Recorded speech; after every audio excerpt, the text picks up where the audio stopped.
চলো ভাইফোঁটার দিনে মেনু কী ছিল সেটাই আজ তোমাদের সঙ্গে শেয়ার করব। এখানে দেখো লাল লাল মটরের ঘুগনি হয়েছে, আর এখানে হচ্ছে লুচি। তো ভাইফোঁটা মানে লুচি তো হবেই, এই সবে লুচি ভাজা হচ্ছে, গরম গরম লুচি। আর এখানে প্লেটে সব মানে এবার ফোঁটা দেওয়া হয়ে গেছে, প্লেটে সব রেডি করা হয়ে গেছে, সবাইকে ভাইদের খেতে দেব।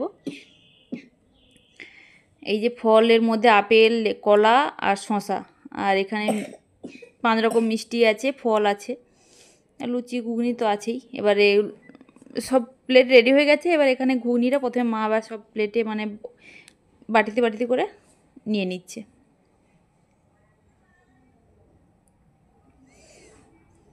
তো ভাইফোঁটার ব্লগটা কেমন লাগছে অবশ্যই কমেন্ট করে জানিও। এবারে মা দেখো, আমার ছেলে তো ছোটো, তো প্রথমবার ফোঁটা ওর ঠাম্মির কাছে নিল, তো ঠিক বুঝতে যেন বসিয়ে দিচ্ছে। আর ওর মামা নিয়ে এসছে যে ডেয়ারি মিল্ক, ও একবার দাদাকে দিচ্ছে, একটা একটা নিয়ে নিচ্ছে, দুজনের জন্য নিয়ে এসছে, ও দাদাটা নিচ্ছে ও দিচ্ছে, এই এরকম করছে, দাদার সঙ্গে খেলছে।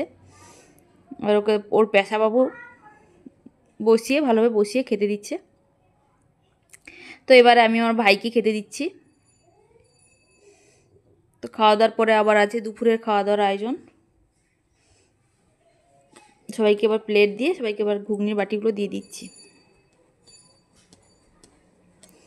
তো আমার ছেলে তো কিছুই খায়নি, শুধু চকলেটই খেয়েছে। ও বসে দেখছে কিছু, ও একা কি বলছে কথা। তারপর পিসেমশাই ওকে আবার ফটো দেখাচ্ছে, বলছে দেখ তোর ফটো ভালো এসছে। ও ফটো দেখছে, হাসছে।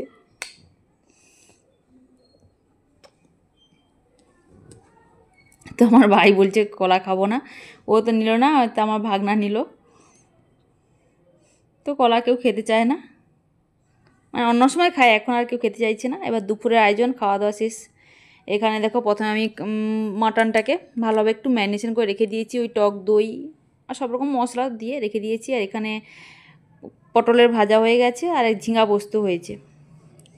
আর এখানে হচ্ছে গরম গরম মাটন।